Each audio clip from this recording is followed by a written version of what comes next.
성경 요한복음 3장 16절로 18절 말씀, 그리고 요한복음 5장 39절까지 같이 합독하시겠습니다. 읽습니다. 시작. 하나님이 세상을 이처럼 사랑하사 독생자를 주셨으니 이는 그를 믿는 자마다 멸망하지 않고 영생을 얻게 하려 하심이라. 하나님이 그 아들을 세상에 보내신 것은 세상을 심판하려 하심이 아니요 그로 말미암아 세상이 구원을 받게 하려 하심이라. 그를 믿는 자는 심판을 받지 아니할 것이요 믿지 아니하는 자는 하나님의 독생자의 이름을 믿지 아니하므로 벌써 심판을 받은 것이니라. 너희가 성경에서 영생을 얻는 줄 생각하고 성경을 연구하거니와 이 성경이 곧 내게 대하여 증언하는 것입니다. 네. 우리가 요한복음 3장 16절은 우리가 너무나 눈 감고도 그냥 아무 때나 우리 입에서 나오는 말씀입니다. 그런데 17, 18절에 보면 뭐라고 나와 있냐면은 그 아들을 세상에 보내신 것은 세상을 심판하려 하심이 아니요 그로 말미암아 세상이 구원을 받게 하려 하심이라. 그 다음 18절에 보면 그를 믿는 자는 심판을 받지 아니하는 것이요 믿지 아니하는 자는 하나님의 독생자의 이름을 믿지 아니하므로 벌써, 그 표준 세변요구를 제가 봤더니 이 벌써가 이미 심판을 받은 것이다 라고 나와 있더라고요. 그래서 하나님께서 이 땅에 예수님 보내신 그 목적은 우리를 심판하려 하심이 아니고 우리를 영생, 구원, 그러나 믿지 않는 자는 이미 심판을 받았다. 그래서 택함 받은 백성은 이미 영생을 주었다 라고 이 말씀을 말씀하고 있습니다. 제가 이 말씀을 본격적으로 전하기 전에 앞서서 드릴 말씀이 있는데요. 우리 이모가 계십니다. 이모가 불교 골수분자, 보살님으로 불릴 만큼 그렇게 심하게 불교를 믿는 분이셨는데 10년 전 얘기인 것 같아요. 우리 이모부가 이모를 굉장히 많이 언어 폭행, 또 심지어 그냥 일반적인 폭행, 또 바람도 피우시고 여러 가지 많은 악행들을 하셨어요.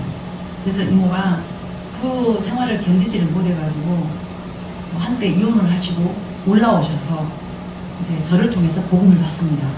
그래서 복음을 듣고 이모가 서울 신익교회를 잠깐 나오셨어요. 나오셔서 은혜를 너무 받아서 감동을 받고 다시 그 이모부께로 돌아갑니다. 그런데 돌아가셔서 몇 년 사셨던 것 같아요. 근데 우리 이모부는 어떤 분이시냐면은 극히 이기주의적이면서도 교만하시고, 그리고 당신 건강에만 신경 쓰고, 그리고 당신 먹을 거리만 건강식으로 딱 준비해 놓으시고 사내를 열심히 다니시는 분이었어요. 그러니까 자신의 건강 관리에 대해서 철저히 했기 때문에 그때 당시 75세 나이셨어요. 근데 어느 날 전화 한 통을 받습니다. 이모부가 산에 가시다가 쓰러지신 거예요. 가셔서 산에서 올라가시다가. 그래서 중풍을 맞습니다. 그리고 쓰러지셨어요. 그러고 나서 이제 병원에 입원하셨겠죠. 근데 어느 날 제가 기도하다가 제 마음 안에 그때 광주 사셨는데 내려가 봐야 되겠다 라는 생각이 드는 거예요. 그래서 기도하는데 하나님께서 두 가지의 사명을 주셨어요. 한 가지는 뭐냐면은 이모부가 예수님을 안 믿었다는 사실 하나, 그래서 복음을 전해야 되겠고요. 그 다음에 두 번째, 우리 이모 마음 안에 한번 이렇게 나 자신이라 생각을 하고 그 상황을 하면 상상을 해보세요. 바람 피우고 폭행하고 언어폭력하고 자신밖에 모르는 또 이모를 그렇게 무시하고 했던 그 이모부를, 쓰러진 이모부를 그런 이모가 섬기고 있는 거예요. 갈신물속이기 때문에 제대로 못 움직이시니까. 그러니까 부부는 서로를 용납하고 이해하고 배려하고 사랑하는 그런 관계여야 된다고 생각하는데 이게 정답인데 그걸 거슬려서 무시하고 그렇게 쓰러진 이모부를 우리 이모의 그 마음이 이제 좋은 마음으로 안 된다는 거죠. 그 감정이 억울하고 분하고 이제 이 안에서 많은 감정들이 올라오는 거예요. 그런 상황인 거예요. 그래서 이모부에게 복음을 전하고 그 다음에 그런 이모에게 가서 제가 분명하게 말씀드려야 되겠다. 이모는 예수님 만나기 전에 분명히 불교 꼴통이었기 때문에 그대로 갔으면은 지옥으로 갔을 인생이잖아요. 그래서 그 인생을 다시 한번 깨우쳐서 이모는 하나님의 것입니다. 주님의 것입니다. 그걸 분명하게 제가 말을 하고 와야 되겠다 하고 갔습니다. 10년 전에 가서 이모부를 뵀더니 이모부가 병상에 누워 계시는데 그 옛날에 그 당당하시던 이모부는 어디 가버리고 한쪽이 이렇게 삐뚤어지면서 침이 이렇게 질질 새고 그렇게 아주 안 좋은 모습으로 계시더라고요. 근데 저도 모르게 그 이모부의 손을 잡고 제가 뭐라고 첫 마디를 건넸냐면은 그 병상에 누워 계신 이모부 보고 이렇게 말했습니다. 그때는 어디서 그런 용기가 나왔는지 모르겠지만은 이모부 축하드립니다. 이 말이 왜 나왔을까요? 왜냐하면요, 예수님을 안 믿고 산에서 쓰러져서 그냥 돌아가셨으면 지옥 갔습니다.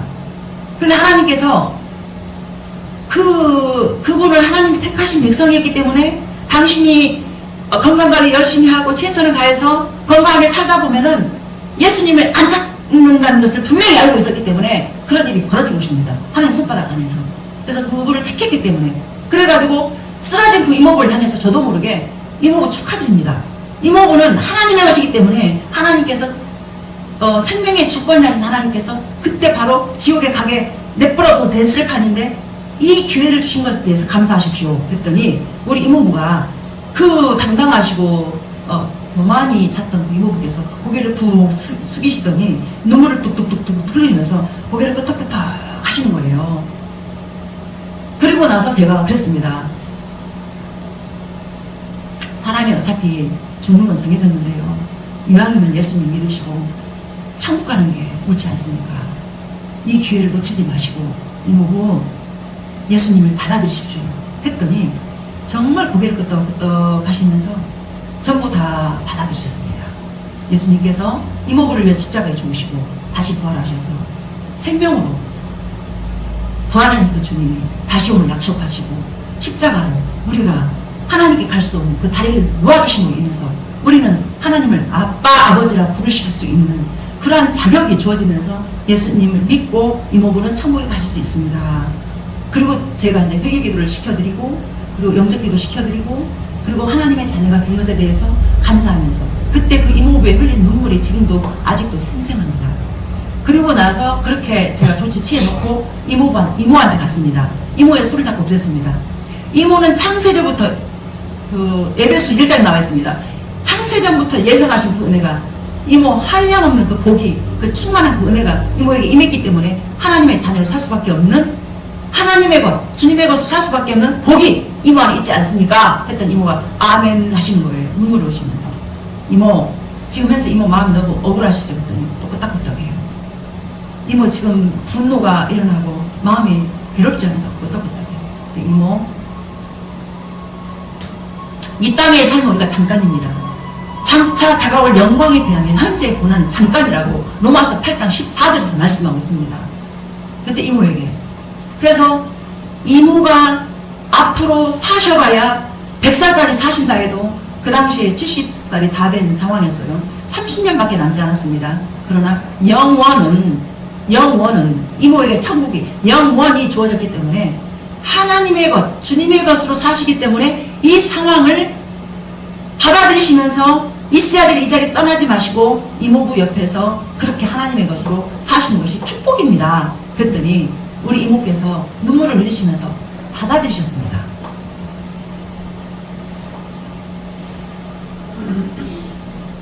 그 이모가 만약에 제가 하나님의 택한 백성이 아닌 일반 사람이 가서 그런 말을 했으면 시험될 상황이잖아요.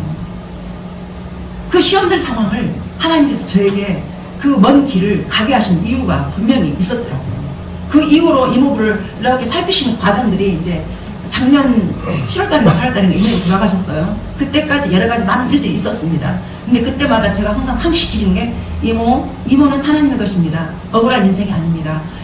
인간적인 눈으로 바라봤을 때는 이모가 분명히 억울하고 분하고 통통하지만 그러나 하나님의 것이기에 주님의 것이기 때문에 억울할 것이 하나도 없는 그 생명을 받았기 때문에 그 생명으로 그 자리에 계시는 것 놓치지 마십시오. 항상 상기시키고 또 상기시키고 그러시면서 이모라고 해서 완벽하게 사셨겠습니까? 저 또한 남편을 그렇게 대하면서 저도 수시로 제 마음이 바뀌는 것을 제가 보게 됩니다. 자, 그렇다면 여러분은 지금 어떤 인생을 살고 계십니까? 내 인생을 살고 계시는 사람이 많을 것입니다. 왜냐하면 저 또한 하나님의 것인 것을 알면서도 머리로는 알아요. 그러나 내 현실의 문제에 있어서는 내 인생을 내가 살지 주님의 것으로 산다는 것이 망각이 되는 경우가 많더라고요. 시편 90편 4절에 보면 주의 목전에는 천년이 지나간 어제 같으며 밤의 한순간 경점 같을 뿐이니이다. 우리 인생이 아무리 길어서 100살까지 산다기도 하나님 앞에서 천년도 하루처럼 지나간다는 거예요. 우리 인생이 그런 거예요. 그래서 하나님의 것으로 산다는 그것이 주님의 것으로 살기 위한 그것이 우리의 애씀들이 우리의 노력들이 지금 이 자리에 온 것도 사실 믿음이 없으면 이거는 우리가 희생하는 거라고 생각을 합니다. 주님의 것이기 때문에. 그러나 믿음이 있으면은 희생이 아닌 당연히 기쁨으로 감사함으로 이 자리에 나와서 내가 할 수 있는 일은 하나님 앞에 이미 구원을 이루어 놓으신 하나님 앞에 내가 나가 드리는 것이 아니고 하나님 감사합니다. 이렇게 해도 하나님을 찬양하고 예배할 수 있어서 감사합니다. 그렇게 나온 것이 맞다는 것입니다. 그래서 제가 몇 가지 살펴보겠는데요. 첫 번째, 복음을 전부의 가치로 받아들여야 합니다. 이 복음은 예수님의 십자가의 그 능력은 하나님의 전부의 가치이신 독생자 예수님 아들 한 분이셨습니다. 그분이 전부로 이 땅에 오셔서 우리에게 생명을 주시려고 그 피 흘림이 없으면 사함이 없다고 했던 그 말씀이 그 피가 우리를 덮었기 때문에 그 전부의 가치가 우리에게 왔단 말입니다. 이게 히브리서 9장 22절에 나와 있어요. 자, 그렇다면 이 전부의 가치로 오신 우리 하나님 앞에 제가 어떻게 반응을 해야 되겠습니까? 제가 저기 몇 년 전 얘기지만 한 10년 된 것 같아요. 강도사 시험을 보고 1월을 받기만 하면 돼. 합격을 했어요. 근데 어느 날 제가 이제 그 선교단체 안에서 훈련을 받는 가운데 하나님께서 저에게 묻는 거예요. 네가 지금까지 누굴 위해서 달려왔느냐. 그런데 그때 당시에 제가 이제 복음 앞에서 말씀 앞에서 제가 서보니까 저의 성공, 저의 목적 이런 것들이 가득 차 있더라고요. 근데 묻는 거예요. 너 강도사 인어냐 나냐. 근데 누가 봐도 강도사 인어까지 제가 17학기를 공부했어요. 그 인어 따기까지. 근데 이것을 포기한다는 게 말이 안 되는 상황이에요. 그래가지고 이거를 놓고 한 일주일을 고민하고 하나님과 몸부림을 합니다. 근데 하나님 계속해서 제 안에서 묻는 거예요. 네 인어냐 나냐? 인어냐 나냐? 일주일 남겨놓고. 그런데 그거를 제가 결정을 합니다. 훈련을 택한 거예요. 인어를 포기하고. 그랬더니 얼마나 그 노예 회장님으로부터 또 뭐 주변의 목사님들 많은 소리를 듣고 핍박받고 그 노예의 자리에서 그 많은 사람들 앞에서 저를 나오라 하더니 저를 완전 개차반을 만들었어요. 완전 개망신을 당했어요. 또 고개를 숙이고 들지도 못하고 그 아픔의 눈물들을 흘리고 1년이 지나갔어요. 그렇게 대가지불을 한 거죠. 하나님 앞에. 네가 전부의 가치로 네가 나를 드릴 것 같으면 이것도 포기할 수 있어야 된다는 거예요. 그러니까 저는 제 목적은 열심히 공부해서 열심히 위로 올라가서 훌륭한 목사가 되어서 하나님 앞에 드리고자 하는 내 열심, 내 안에 나도 모르는 사이에 나의 성공과 나의 열심과 나의 최선으로 내 성을 쌓고 있었던 것입니다. 이거를 다 무너뜨리셨어요. 완전히 이제 다리 꺾이고 팔 꺾이고 완전히 제가 이제 너덜너덜 된 것이죠. 그리고 이제 1년 후에 목사 안수를 받습니다. 목사 안수 받고 나서 또 어느 곳에서 홀이 있었어요. 그런데 하나님께서 저를 또 막아요. 그래서 한 7, 8년의 시간을 이렇게 보내잖아요. 근데 하나님께서는 뭐라고 말씀하시냐면은 대가 지불하는 것이 다른 것이 아니고 하나님께서는 이미 구원과 모든 것을 다 이뤘다는 것입니다. 너의 구원, 하나님의 일, 네가 최선을 다해서 달려와서 네가 한들 물론 내가 기쁘게 받지만 너의 그 모든 노력과 애씀들이 네가 너 자신을 위한 것이라는 것을 알았다면 잠잠히 있는 것도 하나님의 일이라는 거예요. 그것을 저는 믿음의 눈으로 바라보지 않은 상태에서 그걸 보니 저의 이 세상과 또 주변을 바라보니까 그래서 비참하고 내가 왜 이렇게 살아야 되나, 내가 왜 이런 시간을 보내야 되나, 내가 이러려고 15, 16년을 그렇게 훈련하고 열심히 달려갔는가, 그러한 것들이 제 안에서 저를 얼마나 괴롭히고 힘들게 했는지 모릅니다.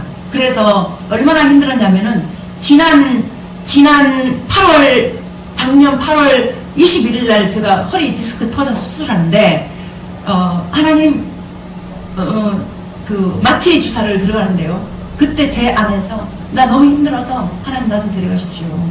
예, 그냥 마취하는 이 순간에 이대로 깨어나지 마시고 나 데려가십시오. 그런 기도까지 나올 만큼 그만큼 제가 힘들었단 말입니다. 그러니까 복음의 가치를 전부로 받아들여서 하나님의 음성 따라서 하나님께서 원하시는 원함의 자리에서 살아간다는 그것이 저에게는 그만큼 고통이었습니다. 그러나 지나고 보니 하나님께서 이때를 위하여 그렇게 그 불같은 시간들을 겪게 하시고 지나가게 하셨구나 라는 생각이 듭니다. 잠언 25장 26절 말씀을 한번 보시겠습니다.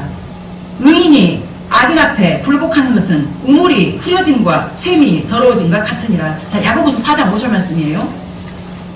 자, 가늠한 여인들아, 세상과 벗된 것이 하나님과 원수됨을 알지 못하느냐. 그런즉 누구든지 세상과 벗이 되고자 하는 자는 스스로 하나님과 원수되는 것이니라. 아멘입니다. 근데 우리는 세상 속에 속해 있기 때문에 세상의 것을 바라보면서 눈에 감각되어지고 눈에 보여지는 것을 쫓아갈 수밖에 없는 그 악이 우리 안에서 늘 그렇게 역사합니다.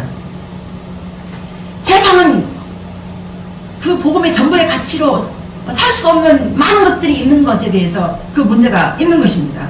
그래서 하나님의 형상으로 지음받은 우리는 오직 하나님의 것으로만 채워져야 되는데 세상 다른 것들로 인해서 채워지고 또 그리고 그것으로 보여지는 것으로 만족해야 되고 보여지는 것으로 기뻐야 되고 보여지는 것으로 행복해야 되고 잡히는 것으로 우리가 이것을 잡아주는 뭔가를 쫓아가는 그 우리의 인생들이 하나님 보시기에는 그것이 악이라는 것을 말씀하고 있습니다.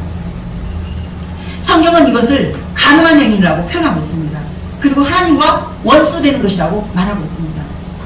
그리고 이제 두 번째 주님의 것을 산다는 것이 뭐냐, 하나님의 자녀의 신분이 우리에게 주어진 것입니다. 하나님 자녀의 신분, 영접하는 자, 그 이름을 믿는 자에게는 하나님의 자녀가 되는 권세를 주셨으니 요한복음 1장 12절에 나와 있습니다.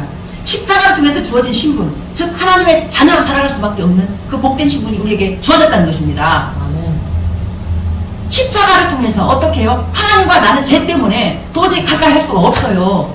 그래서 예수님이 이 땅에 오셔가지고 십자가를 짊어지고 죽어주심으로 인해서 그 십자가 다리를 놔주셨어요. 하나님으로 건너갈 수 있도록.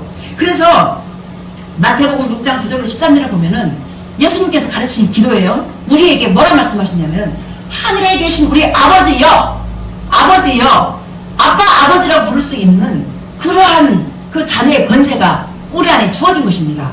그래서 우리는 그 하나님께 우리가 어려운 모든 일상과 모든 이 힘든 것들을, 자, 우리 아버지는 친정 아버지 돌아가셔서 안 계셔요. 그런데 아버지가 계신 것처럼 그렇게 이제 기도를 어떻게 하냐. 저는 기도를 그렇게 합니다, 항상. 뭐 거창하게 무슨 많은 기도를 하는 것도 있지만은 거창한 기도가 아니고, 제가 누구 때문에 힘들다 그러면 하나님 오늘 내가 이런 일이 있었는데 내가 이렇게 해서 힘듭니다. 이렇게 어떻게 하면 좋을까요? 그러면 마음 안에서 말씀하시는 음성들을 들을 때가 간혹가끔 있습니다. 그래서 그때 하나님의 위로도 오고요. 그래서 남편을 감당하지 못할 때에도 하나님의 사랑이 내 안에 올라오니까 그걸 덮을 수 있는 은혜가 있어서 지금까지 살아왔습니다. 그래서 요한복음 8장 44절 여기에는 뭐라고 나와 있냐면은 우리를 거짓의 아비의 자녀라고, 불의한 자의 자녀라고 나와 있어요.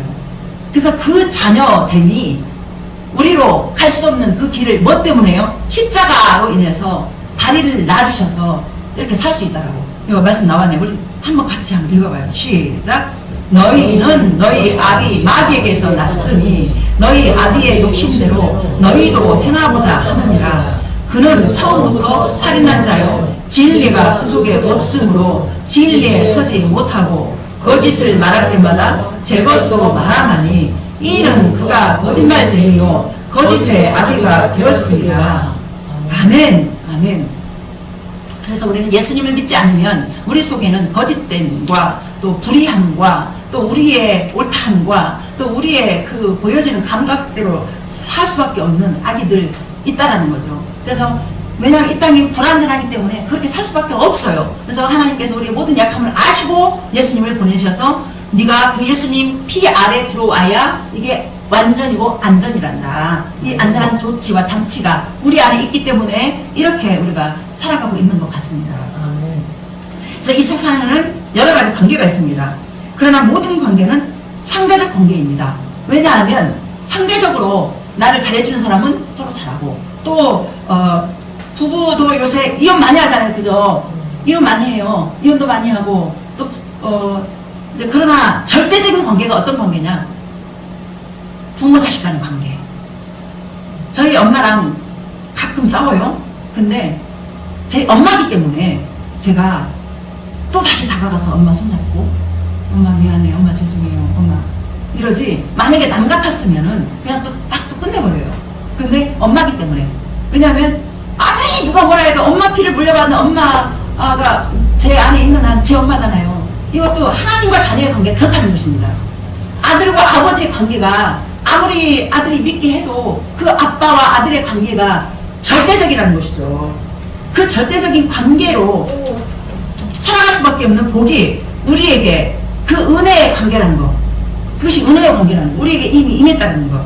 자, 이젠 완전한 신분이 되었음에도 불구하고 끊임없이 감정 따라서 상황 따라 움직이는 이것은 우리에게 어쩔 수 없는 연약함이. 그래서 우리는 예수님이 필요합니다. 그래서 그때마다 하나님이 말씀하십니다. 네가 완전하면 넌 내가 필요 없어. 불완전함을 알기 때문에 예수님 보내서 그 피 아래 들어와고 한 거야, 하나님이. 그래서 우리는 날마다 깨워서 기도하고 말씀 읽고 그래서 우리의 연약함을 인정하고 하는 그것이 그런 삶이 계속 되어야 할 것입니다. 자, 그렇다면 여러분 우리가 어떻게 살면 좋겠습니까? 세 번째가 뭐냐면요, 진리의 말씀이 결론이 되어야 합니다. 진리의 말씀이 뭐냐? 시편 119편에 나와 있는데요, 주의 말씀이 내 발에 등이요 내 길에 빛이니이다. 그래서 이 말씀 따라서 살아가는 이 삶이 가장 안전하고 또 안전하다는 것입니다. 그런데 이 복음의 전부에 갇힌 이 복음을 받아들이고 또 그 다음에 하나님의 자녀가 되고 또 진리가 결론되어 살아간다는 이것은 자, 복음을 받아들인 거예요. 근데 이 복음을 받아들이는 것은 뭐예요? 우리에게 믿음이 있어야 됩니다. 근데 이 믿음은 우리 마음에 할례를 받고 마음으로 받아들여야 되는데, 자, 예레미야 17장 9절 한번 보세요. 자, 믿음의 주소는 마음입니다.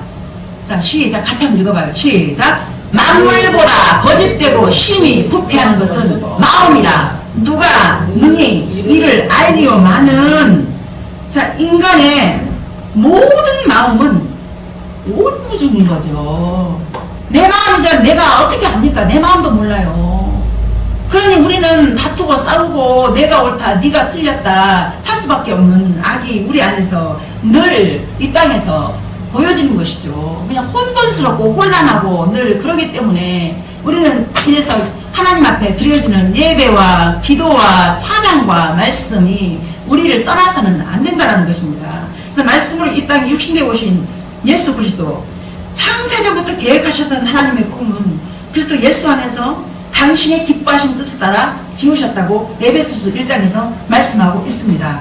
자, 우리의 행위가 아니라 이게 바로 오직 은혜라는 것입니다. 오직 은혜로 일방적인 그 사랑으로 인해서 우리가 하나님의 자녀가 된 것입니다. 하나님의 은혜에 너무 감사해서 정말 눈물 나는 노력으로 제가 얼마나 최선을 다해서 옆에 주변 사람 저 혼자 하면 아, 저 사람 정말 믿음 기가 막혀, 저 성령 충만하고 기가 막혀하고 그러한 모습으로 달려갔지만 하나님이 가르쳐 주신 건 뭐냐면은 그 달려갔던 너의 최선과 너의 열심이 이게 얼마나 하나님 앞에서 교만하고 악한 것인지를 깨닫게 하셔서 그야말로 제가 달리던 발 다 꺾어버리고 이 팔 다 날려버리고 아무것도 못하게. 그래서 맞습니다. 이 우리가 이렇게 살아서 이렇게 숨 쉬고 또 왔다 갔다 하고 말하는 이것, 먹을 수 있는 건강, 또 모든 것 하나하나가 하나님의 은혜가 아니면 아무것도 안 되는 거구나. 이거를 그동안에 저를 가르쳐서 그리고 나서 이 교회가 세워진 것입니다. 자, 한번 따라해보세요. 은혜란 받을 자격 없는 자에게 거저 베풀어 주신 하나님의 일방적인 선물입니다. 우리 쪽에서는 받을 자격이 없다는 것입니다. 전혀. 하나님의 일방적인 그 십자가의 사랑으로 우리에게 오셔가지고 그 은혜를 줬기 때문에 우리가 최선을 다해서 뭔가 막 노력하고 달려가는 것 같지만, 그래서 교회 안에서 많은 사람들이 일을 하다가 넘어지는 건 뭐냐면 자기 의로 가득 차서 막 달려가다가 내가 이렇게 했는데 왜 이렇게밖에 안 돼! 막 이런 것들로 인해서 막 싸움들이 일어나고 갈라지는 경우가 많아요. 맞습니까? 맞습니다. 자, 그래서 이제 결론을 맺겠습니다. 자, 주님의 것으로 산다는 것은 첫 번째 뭐라고요? 자, 복음을 전부의 가치로 받아들여서 살아가는 거예요. 자, 두 번째는 하나님의 자녀의 신분으로 살아간다는 것. 이게 복음의 전부의 가치가 완전히 하나님 전부인 거예요. 그 전부를 우리가 받았습니다. 그러니까 누구의 것이 되었어요? 하나님의 것, 주님의 것이 되었습니다. 그리고 진리가 결론되어져야 됩니다. 이 진리가 뭐예요? 말씀이잖아요. 말씀으로 이 땅에 육신되어 오신 예수님인 거예요. 이것이 우리 손안에 있어요. 이 말씀을 우리가 사모하면서 이 말씀을 정말 밥 매일매일 안 먹으면 배고프잖아요. 그러듯이 이 말씀을 우리 새벽예수교회 성도님들은 떠나지 않고 매일매일 최소 한 장에서 많게는 5장 더 읽으면 좋고요. 그래서 말씀을 쭉쭉쭉 창세기부터 읽어나갔으면 참 좋겠습니다. 그래서 우리의 어떠한 건 상관없이 주어진 이 복음의 능력은 우리로 주님의 것으로 살 수밖에 없는 행복이 주어졌다는 것입니다. 자, 그 끝이 어딘지. 자, 베드로전서 1장 9절입니다. 자, 시작. 믿음의 결국은 곧 영혼의 구원을 받습니다. 아멘. 자, 우리가 옛날에 그 전과를 저희는 국민학교 시대잖아요. 전과가 있으면 답안지가 뒤에 붙어 있잖아요. 그럼 문제를 풀면 그 답안지가 있다는 것을 알고 쉽게 풀잖아요. 근데 우리가 인생 살면서 그걸 놓치지 않고, 아, 맞다, 우리가 이렇게 아무렇게나 사는 것 같아도 우리의 끝은 어디라고요? 구원이라 영생이 주어졌다는 것입니다. 우리 처음에 말씀 읽었잖아요. 요한복음 3장 16절, 17, 18절까지. 그래서 믿는 자에게는 주어진 게 뭐라고요? 영생을 주어졌고, 그 다음에 믿지 않는 자는 이미 심판을 받았습니다. 거기 표준세변형에서는 여기서는 벌써라고 했는데 거기는 이미라고 나와 있어요. 이미 심판을 받았습니다. 그러니까 믿는 자와 안 믿는 자가 딱 결론이 되어졌어요. 그래서 우리 믿기 때문에, 예수님 믿기 때문에 이 자리에 나와서 예배를 드릴 수 있다는 것입니다. 그래서 믿음의 결국은 곧 영원 권함이 있느니라. 이 정답을 우리가 알고 살아간다면 우리가 살아가는 데 있어서 분명히 앞으로도 아픔도 있을 것이고 고통도 있을 것이고 좋은 일도 있을 것이고 나쁜 일도 있을 것이고, 이 모든 것들을 정말 억울하고 분하다, 내가 왜 이렇게 살아야 되나, 그런 마음보다 모든 것들을 합력해서 선을 이루어 가신 하나님 바라보시면서 기쁨으로 세상을 이겨내신 주님 바라보시면서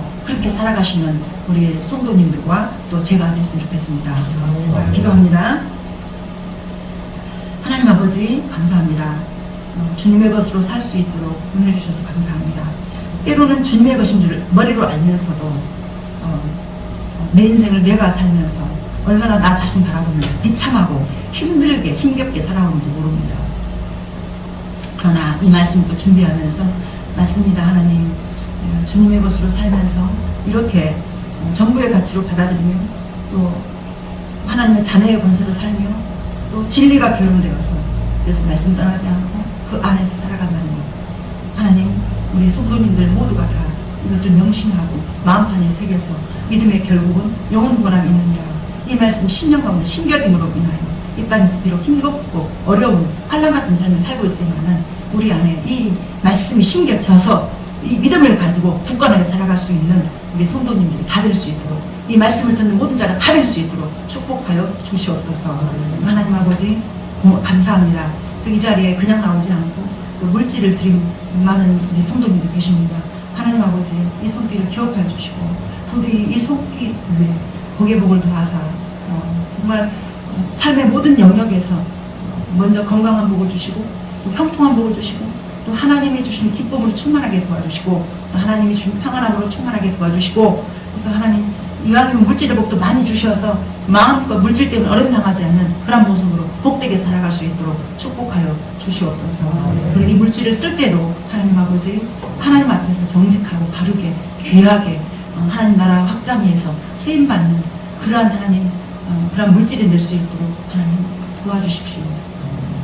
감사드리며 예수님의 이름으로 기도합니다. 아멘.